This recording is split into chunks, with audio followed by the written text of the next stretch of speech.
petit potam, j'espère que vous allez tous et toutes très bien. On se retrouve ce dimanche pour une nouvelle vidéo. Comme vous l'avez vu dans le titre, on se retrouve aujourd'hui pour les 8 choses à faire le dimanche. Donc aujourd'hui même, nous sommes dimanche, donc je vais vous emmener avec moi tout au long de la journée pour vous présenter tout simplement les choses que je fais le dimanche. Bien sûr, ça peut changer d'un dimanche à l'autre, mais c'est principalement les choses que je fais. Donc j'ai listé tout ça sur une petite feuille et on est parti tout de suite pour la première chose. Pour la première chose que je fais le dimanche, je mets une tenue vraiment confortable qui ne me serre pas au niveau de la ceinture puisque ça va être une journée où on est dans un mood plutôt confort et je mets pas spécialement de maquillage, mais là pour la vidéo je m'étais un tout petit peu maquillée histoire d'avoir quand même bonne mine, et je mets pas forcément de rouge à lèvres, mais pour l'hydratation je vais mettre un baume à lèvres de la marque NYX. Celui-ci c'est vraiment une petite pépite, il est un petit peu cher à l'achat mais alors il fait de vrais miracles.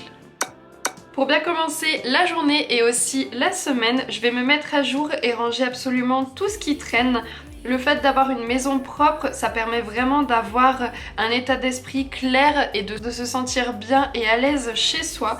Donc je vais vraiment ranger tout ce qui traîne, je vais faire tourner des machines de linge, je vais forcément faire la poussière, nettoyer les sols, la vaisselle, passer l'aspirateur dans tout l'appartement. Au fur et à mesure de la semaine, on accumule forcément aussi des manteaux sur le porte-manteau. Donc le dimanche, je me mets à jour et puis je vais choisir un ou deux manteaux que je porterai dans la semaine. Ça évite les allers-retours et donc ça fait gagner du temps ensuite pour le reste de la semaine. Je mets aussi les serviettes et les tapis au sale. Enfin bon, vous avez compris, je fais vraiment un grand ménage le dimanche et j'en profite pour faire tout ce que j'ai pas le temps de faire le reste de la semaine, comme nettoyer les vitres, faire tourner les machines de linge, changer les torchons, faire les poussières, nettoyer par exemple les toiles d'araignée. Enfin bon, un grand ménage pour être au clair le dimanche et ensuite commencer la semaine du bon pied.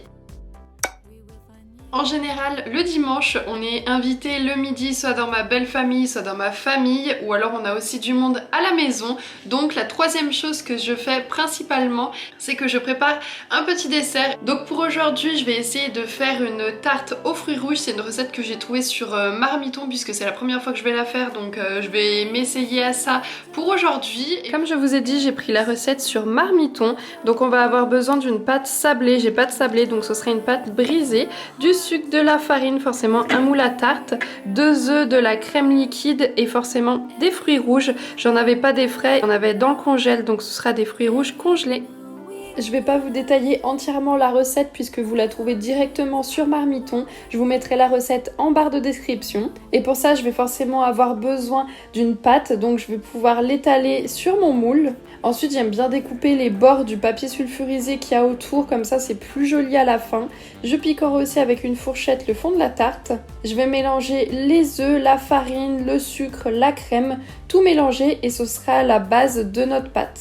Ensuite, je vais venir faire cuire à blanc le fond de la tarte et puis disposer le mélange de base donc qu'on a fait juste avant et puis disposer tous les petits fruits rouges. Bien sûr, c'est mieux si vous en avez des frais, mais j'en avais que congelés donc du coup, ce sera très bien comme ça. À la sortie du four, le gâteau était vraiment super moche parce que tous les fruits rouges se sont mélangés, mais c'était un vrai délice.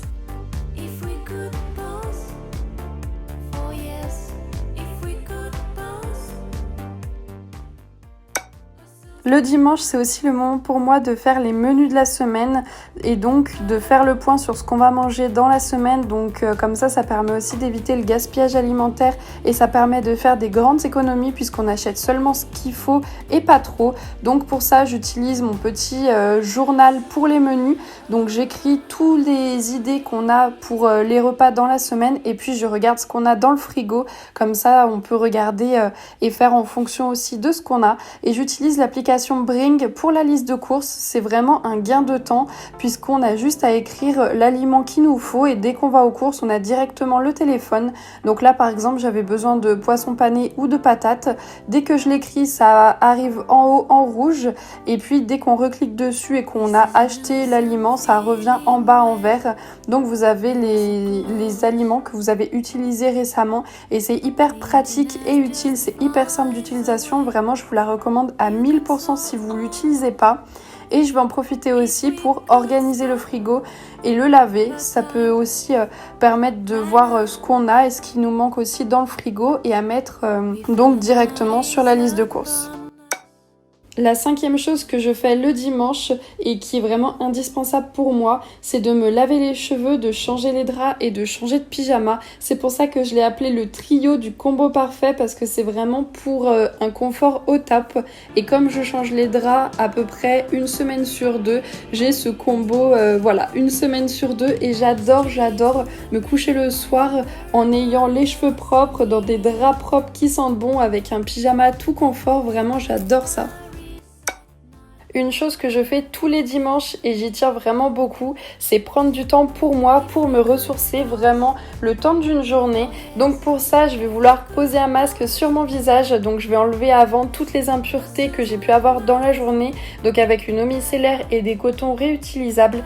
Et puis je vais laisser poser pendant 10 minutes ce masque qui vient de la marque The Body Shop à l'argile avec une petite spatule pour l'appliquer. C'est vraiment hyper pratique et je vais le laisser poser donc le temps qui est recommandé sur le flacon, donc 10 minutes, et puis je l'enlèverai après. J'aime bien utiliser un soin pour le visage mais aussi pour les cheveux, donc je vais utiliser l'Ultra Doux de Garnier. Je l'aime vraiment beaucoup et je vais le laisser poser plusieurs heures afin que la fibre du cheveu s'imprègne bien du masque. Je vais aussi allumer une petite bougie pour vraiment une ambiance cocooning et je vais profiter du reste de la journée pour faire des choses que j'aime et que je n'ai pas forcément le temps de faire dans la semaine. Par exemple lire, d'ailleurs ce livre il est vraiment génial, je vous le conseille à 1000%. J'aime bien aussi me mettre du vernis ou regarder par exemple des photos des albums qu'on a fait pendant nos vacances et j'adore ce moment. Mais je l'ai tellement vu arriver.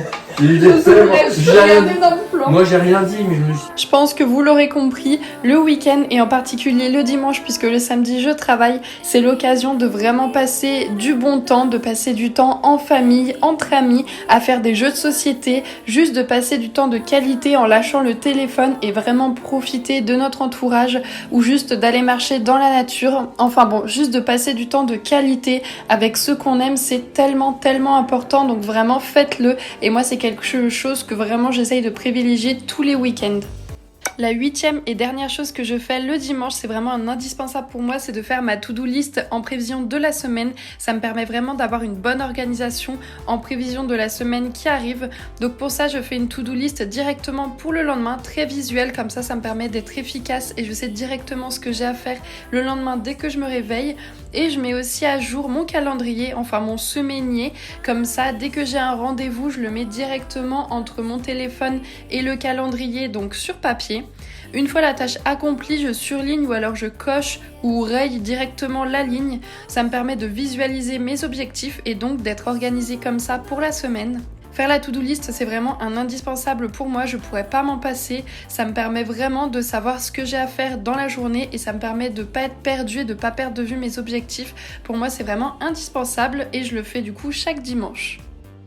Ça y est, la vidéo est terminée. J'espère qu'elle vous a plu, qu'elle vous a motivé pour passer un très bon dimanche. Dites-moi aussi dans les commentaires si pour vous aussi le dimanche c'est le jour repos, confort, cocooning où vous prenez soin de vous avec des masques et tout ça. Je vous attends aussi dans les commentaires pour me dire à vous quelle est votre routine du dimanche et en attendant, je vous dis à dimanche prochain. Bye!